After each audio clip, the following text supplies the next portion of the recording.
마음을 걷는 시간, 마음 산책. 환갑이 넘고 칠순이 되어도 부모 눈에는 자식이 물가에 내놓은 어린애 같습니다. 하지만 여러분, 자식이 안쓰러워 내어준 그 손길이 사실은 자식의 다리를 부러뜨리고 있다는 사실을 알고 계십니까? 내 몸 하나 건사하기도 힘든 노년에 다 큰 자식 뒷바라지 하느라 속이 새까맣게 타들어 가는 분들이 너무나 많습니다. 내가 죽으면 저 철없는 것 어찌 살고 하며 밤잠 설치시는 여러분의 그 마음, 제가 모르는 바 아닙니다. 하지만 오늘 제가 드리는 말씀은 조금 아프고 시릴지도 모르겠습니다. 자식이 한심해 보일수록 부모는 더 지독하게 냉정해져야 하기 때문입니다. 얼마 전 70을 넘긴 한 어머니께서 제게 이런 고백을 하셨습니다. 40이 넘도록 직장 한번 제대로 못 잡고 집에만 있는 아들이 안쓰러워 매달 연금을 쪼개 용돈을 쥐어주셨다고 합니다. 아들이 기죽을까봐 시장통에서 고기도 사다 먹이고 사고 친 카드값도 남편 몰래 쌈짓돈 털어 막아주셨지요.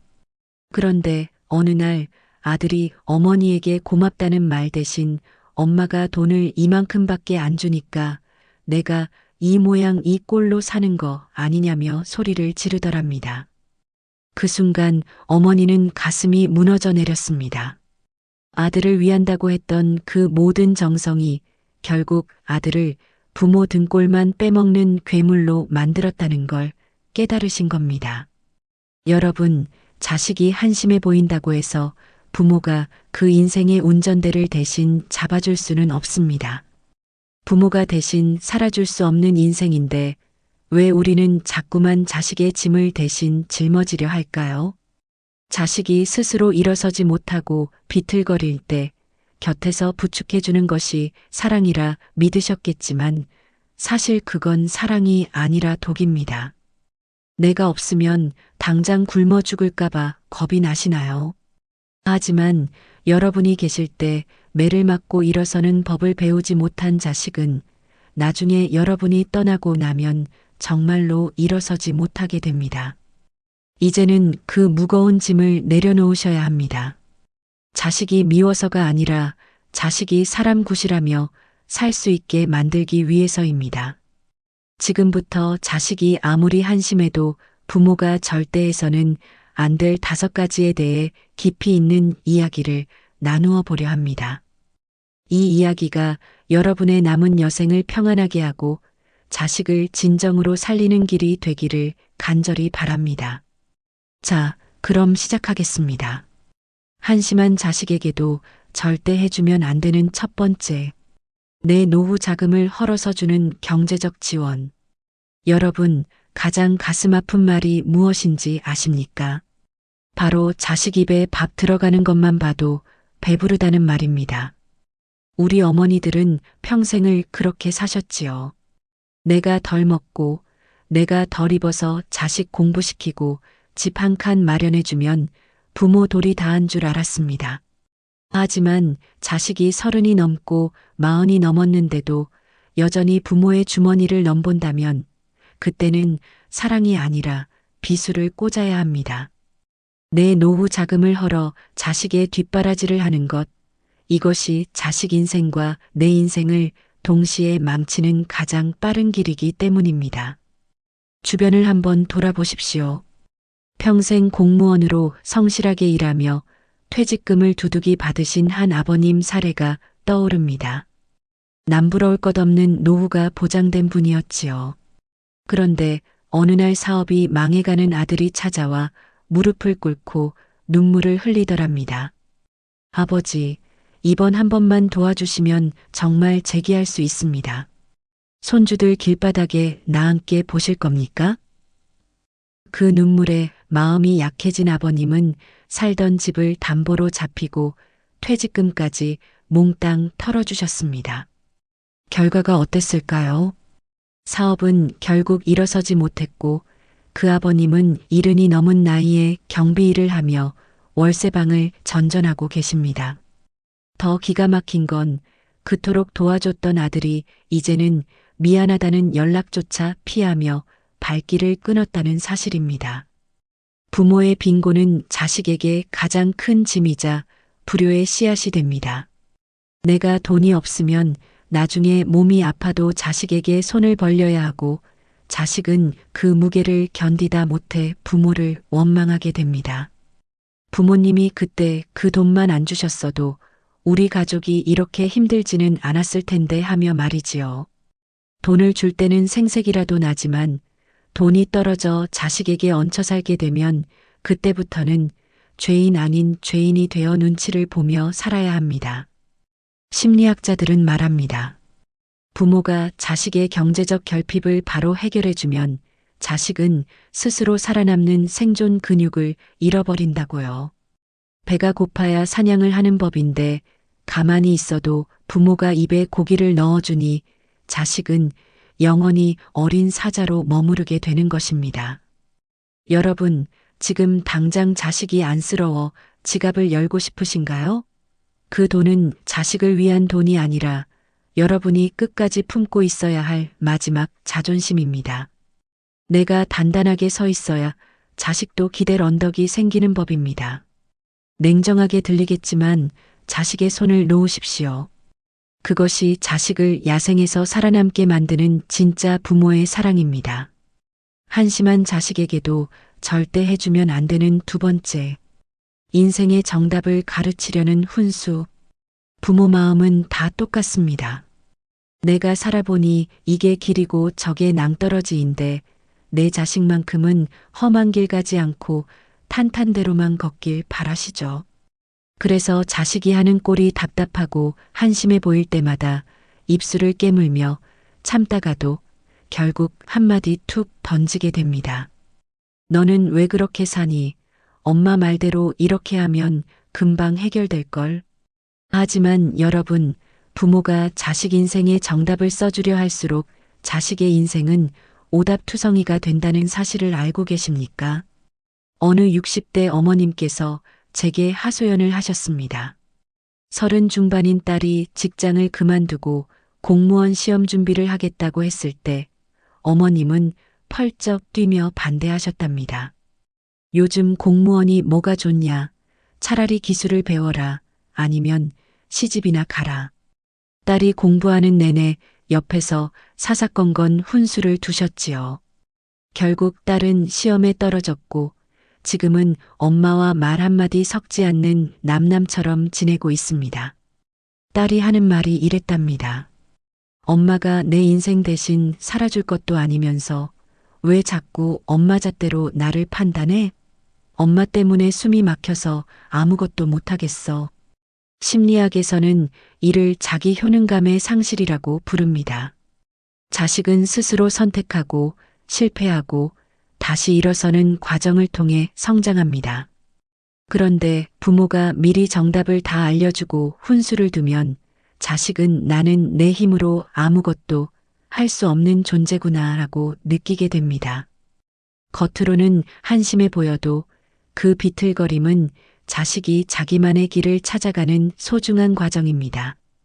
부모의 잣대로 자식을 재단하면 할수록 자식은 반항하거나 아니면 아예 생각하기를 포기하는 무능한 사람이 되어버립니다.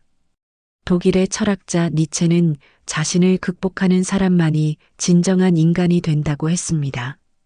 자식이 한심해 보인다는 건 어쩌면 부모의 기준이 너무 높거나 자식을 나와 분리된 인격체로 보지 못하기 때문일지도 모릅니다. 여러분이 살아온 시대와 지금 자식이 살아가는 시대는 너무나 다릅니다. 부모의 경험이 더 이상 정답이 되지 않는 세상이지요. 사랑하기 때문에 알려주고 싶은 그 마음, 저도 잘 압니다. 하지만 이제는 그 입을 닫고 묵묵히 지켜봐주는 인내가 필요합니다. 자식이 구덩이에 빠졌을 때 밧줄을 던져주는 건 부모의 몫이지만 그 줄을 잡고 기어 올라오는 건 오로지 자식의 몫입니다. 자식이 스스로 답을 찾을 때까지 기다려주는 것, 그것이 지금 여러분이 해줄 수 있는 가장 품격 있는 응원입니다. 한심한 자식에게도 절대 해주면 안 되는 세 번째. 잘잘못을 따지며 대신 해결해주는 뒤처리. 부모라는 이름은 참 무겁습니다. 자식이 밖에서 사고를 치거나 곤란한 처지에 놓이면 내 몸이 부서지는 한이 있어도 어떻게든 해결해주고 싶은 게 부모 마음이지요. 내가 너 때문에 못 산다면서도 결국 자식의 뒤처리를 위해 동분서주하는 모습, 우리 주변에서 흔히 볼 수 있는 풍경입니다. 하지만 여러분, 자식이 저지른 실수나 사고를 부모가 대신 수습해주는 것만큼 자식 인생을 망치는 지름길은 없습니다. 실제로 이런 일이 있었습니다. 40이 다 된 아들이 주식 투자를 하다 큰 빚을 졌다는 소식을 들은 어느 아버님의 이야기입니다. 아버님은 아들이 신용불량자가 되어 길거리에 나앉을까봐 걱정된 나머지 평생 아껴온 노후 자금을 털어 그 빚을 깨끗하게 갚아주셨습니다. 아들은 눈물을 흘리며 다시는 그러지 않겠다고 맹세했지요. 그런데 2년 뒤 아들은 또다시 더 큰 빚을 지고 나타났습니다. 이번에는 아버님도 감당할 수 없는 액수였습니다. 결국 아버님은 그때 매몰차게 거절했어야 했는데 내가 자식을 괴물로 키웠다며 피눈물을 흘리셨습니다. 여러분, 자식이 한심해 보이고 안쓰러워도 그가 저지른 결과는 오롯이 자식 본인이 감당하게 두어야 합니다. 잘못을 저질렀을 때 그 대가가 얼마나 혹독한지 뼈저리게 느껴봐야 사람은 변합니다. 부모가 뒤에서 다 치워주면 자식은 사고는 내가 쳐도 수습은 엄마 아빠가 해준다는 무의식적인 믿음을 갖게 됩니다. 책임감이 사라진 자리에 남는 것은 뻔뻔함과 무능함 뿐입니다. 심리학자들은 이를 과보호의 덫이라고 말합니다. 자식이 스스로 문제를 해결하며 얻는 성취감과 실패를 통해 배우는 회복 탄력성을 부모가 가로채는 격입니다.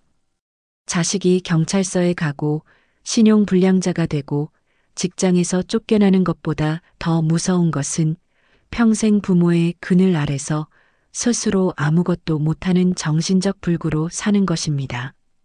철학자 아리스토텔레스는 사람은 스스로 행동함으로써 그 자신이 된다고 했습니다. 자식이 사람 구실을 하길 원하신다면 이제 그만 뒷수습에 손길을 거두십시오. 자식이 넘어져 무릎이 깨지고 피가 나도 스스로 약을 바르고 일어날 때까지 지켜보는 인내가 필요합니다. 부모가 대신 아파해 줄 수 없음을 인정하는 것, 그것이 자식을 비로소 어른으로 만드는 가장 큰 가르침입니다. 한심한 자식에게도 절대 해주면 안 되는 네 번째, 끊임없는 비교와 잔소리. 여러분, 평생 자식 뒷바라지하며 사시느라 고생 많으셨지요. 그런데 자식이 내 마음처럼 풀리지 않고 남들보다 뒤처지는 것 같으면 나도 모르게 입 밖으로 튀어나오는 말이 있습니다. 옆집 철수는 이번에 승진했다더라. 누구네 집 자식은 부모님 여행도 보내드렸다는데 너는 왜 그러니 하는 비교 섞인 잔소리입니다. 내 자식 잘 되라고 자극 좀 주려는 마음인 거 잘 압니다. 하지만 이 비교라는 화살은 자식의 가슴에 박혀 자존감을 뿌리째 뽑아버립니다. 실제로 환갑 넘은 어느 어머니가 이런 말씀을 하셨어요. 아들이 사업에 실패하고 집에만 박혀 지내자 속이 터진 어머니가 만날 때마다 내 친구들은 다 자리 잡고 잘 사는데 너만 왜 이 모양이냐며 들들 볶으셨답니다. 어머니는 아들이 그 말을 듣고 정신 차려 다시 일어날 줄 알았지요. 그런데 어느 날 아들이 술에 취해 들어와 통곡하며 말하더랍니다. 엄마, 세상 사람들이 다 나를 손가락질해도 엄마만은 내 편이어야지. 왜 엄마까지 나를 쓰레기 취급해? 그날 이후 아들은 아예 방문을 걸어 잠그고 어머니와 눈도 맞추지 않게 되었습니다. 여러분, 자식이 한심해 보일 때 쏟아내는 잔소리는 사실 자식을 위한 게 아니라 부모인 나의 불안함을 해소하려는 화풀이일 때가 많습니다. 너 잘되라고 하는 소리다라고 하지만 듣는 자식 입장에서는 너는 남들보다 못난 놈이다라는 사형 선고처럼 들립니다. 심리학자들은 말합니다. 인간은 남과 비교당할 때 가장 큰 무력감을 느낀다고요. 특히 세상에서 가장 사랑받고 싶은 부모에게 부정당하는 순간 자식은 스스로 일어날 힘을 영영 잃어버리고 맙니다. 철학자 스피노자는 질투와 비교는 영혼을 갉아먹는 병이라고 했습니다. 내 자식의 인생은 남의 집 자식과 경주하는 달리기 시합이 아닙니다. 자식이 지금 조금 느리다고 해서 혹은 남들이 가는 길을 가지 않는다고 해서 실패한 인생은 아닙니다. 오히려 한심해 보일 때일수록 부모는 입을 닫고 묵묵히 지켜봐 주어야 합니다. 부모가 믿어주지 않는 자식은 세상 어디에서도 믿음을 얻지 못합니다. 자식이 스스로 나도 할 수 있다는 마음을 먹게 하려면 비교하는 말 대신 따뜻한 밥 한 끼 차려주며 고생 많지? 한마디 건네는 것이 100번의 잔소리보다 힘이 셉니다. 자식이 스스로 일어설 힘은 부모의 잔소리가 아니라 부모의 고요한 믿음에서 나온다는 사실을 꼭 기억하시길 바랍니다. 한심한 자식에게도 절대 해주면 안 되는 5번째. 자식의 사생활에 대한 과도한 간섭. 여러분, 자식이 결혼을 하고 가정을 꾸리면 이제 다 끝났다고 생각하시지요? 그런데 이상하게도 자식이 나이를 먹을수록 궁금한 건 더 많아집니다. 애들 교육은 어떻게 시키니? 이번에 이사는 어디로 가니? 부부싸움은 왜 했니? 하며 자꾸만 그들의 삶 속으로 들어가려 합니다. 내 자식 일이니까 잘 살길 바라는 마음이니까 개입하는 것이 당연하다고 생각하시겠지만 사실 자식의 사생활에 매달리는 것만큼 부모와 자식 사이를 멀어지게 하는 것도 없습니다. 어느 70대 어머님의 가슴 아픈 사연이 하나 있습니다. 아들 내외가 자주 다투는 게 안쓰러워 어머님이 중간에서 화해를 시켜주겠다고 나선 일이 화근이었지요. 며느리에게 전화해 내가 좀 참아라. 아들에게는 남자가 넓은 마음을 가져라 하며 일일이 간섭하셨답니다. 어머님은 가정을 지켜주려 하신 거였지만 결과는 참담했습니다. 며느리는 시어머니 때문에 숨을 못 쉬겠다며 친정으로 가버렸고 아들은 제발 우리 일에 상관 좀 마시라며 어머니에게 모진 말을 쏟아냈습니다. 자식을 돕겠다고 한 일이 결국 자식의 가정을 풍비박산 낼 뻔한 것이지요. 여러분, 자식의 인생은 부모의 연장선이 아닙니다. 자식이 40이 넘고 50이 넘었다면 그들은 이미 자기만의 방식대로 삶을 꾸려가는 독립된 성인입니다. 그들이 내리는 결정이 내 눈에 한심해 보이고 당장이라도 큰일이 날 것 같아 조마조마하시지요? 하지만 부모가 개입해서 해결해주는 순간 자식은 자기 인생의 주인이 아닌 부모의 꼭두각시가 됩니다. 부모가 사사건건 참견하면 자식은 본인의 문제를 스스로 해결할 기회를 잃어버리고 부모 역시 자식 걱정에 매여 자신의 평온한 일상을 잃어버리게 됩니다. 심리학에서는 이를 심리적 탯줄을 끊지 못했다고 표현합니다. 태어날 때 육체적인 탯줄은 끊었지만 정신적인 탯줄은 여전히 쥐고 흔들고 있는 셈이지요. 이 줄을 놓지 않으면 부모는 평생 자식의 노예로 살아야 하고 자식은 영원히 철부지로 남게 됩니다. 철학자 장자크 루소는 자식을 불행하게 만드는 가장 확실한 방법은 자식이 원하는 것을 무엇이든 다 들어주고 모든 일에 참견하는 것이라고 했습니다. 이제는 자식의 안방 문 앞까지만 가십시오. 그 문을 열고 들어가는 것은 자식의 몫입니다. 자식의 부부 문제, 자식의 직장 생활, 자식의 육아 방식에 대해 한 발 물러서서 너희가 알아서 잘하겠지라고 믿어주는 것. 그것이 부모와 자식 모두가 행복해지는 유일한 길입니다. 한심한 자식을 둔 부모가 가져야 할 거룩한 무관심. 여러분, 이제껏 자식 걱정에 밤잠 설치며 살아온 세월이 참으로 길었습니다. 하지만 자식이 한심해 보이고 앞길이 막막해 보일 때 우리가 가져야 할 가장 큰 지혜는 바로 거룩한 무관심입니다. 무관심이라고 하니 자식을 버리라는 말처럼 들려 서운하신가요? 아닙니다. 여기서 말하는 무관심은 자식을 향한 사랑을 끊는 것이 아니라 자식의 인생을 자식에게 온전히 돌려주는 용기 있는 결단을 뜻합니다. 불교에는 방아착이라는 말이 있습니다. 움켜쥐고 있는 집착을 내려놓으라는 뜻이지요. 자식이 내 마음대로 되지 않아 속이 터지는 이유는 자식을 내 소유물로 생각하고 내 뜻대로 바꾸려 하기 때문입니다. 하지만 나무도 비바람을 맞으며 스스로 뿌리를 깊게 내려야 거목이 되듯 자식 또한 부모라는 울타리 밖에서 넘어져 보고 깨져봐야 비로소 어른이 됩니다. 부모가 옆에서 안절부절 못하며 간섭하는 것은 자식이 스스로 뿌리 내릴 기회를 뺏는 것과 같습니다. 한 심리학 연구에 따르면 부모가 자식의 일거수일투족에 신경을 덜 쓰고 본인의 삶에 집중할 때 오히려 자식들이 더 빨리 독립하고 책임감을 갖게 된다고 합니다.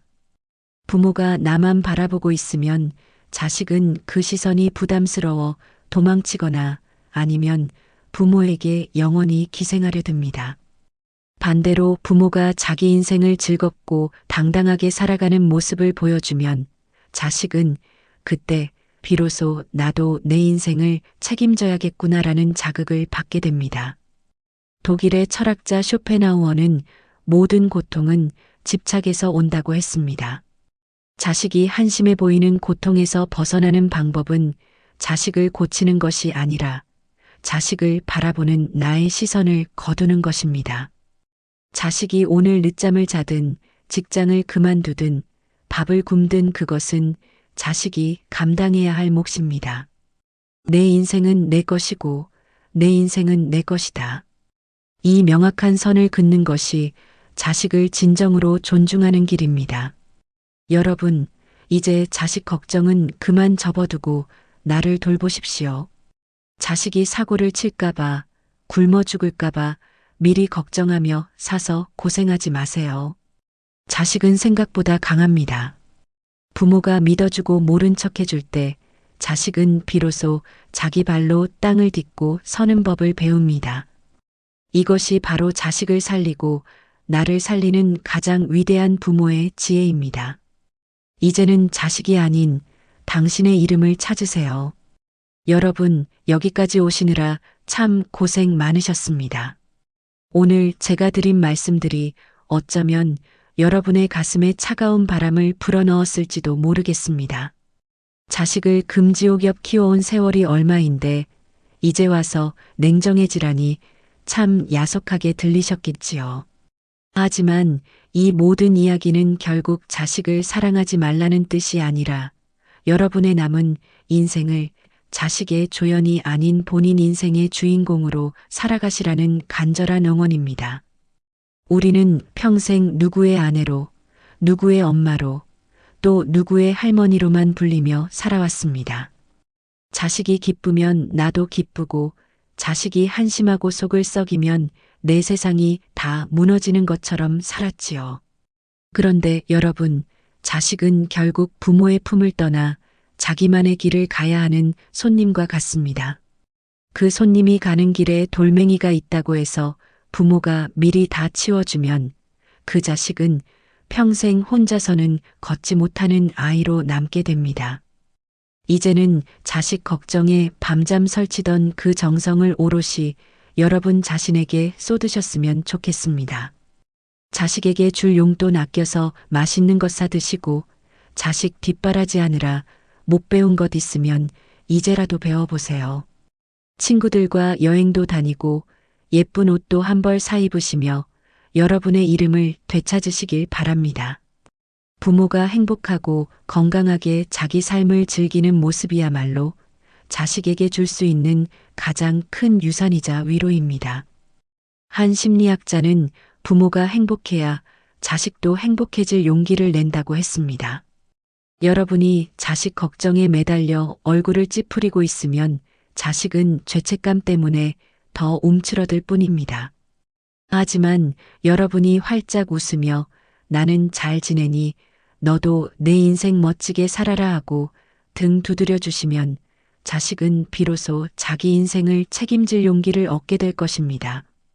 오늘 밤부터는 자식 걱정은 저 멀리 던져두고 부디 편안하게 잠자리에 드시길 바랍니다.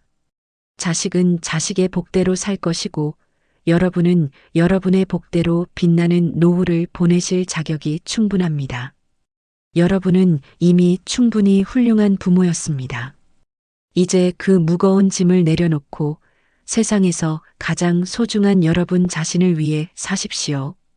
오늘 이야기가 여러분의 마음에 작은 위로와 힘이 되었기를 바랍니다. 긴 시간 함께 해주셔서 정말 감사합니다. 다음에도 여러분의 삶에 깊은 통찰과 평온을 전해드리는 이야기로 찾아뵙겠습니다. 평안한 하루 되십시오.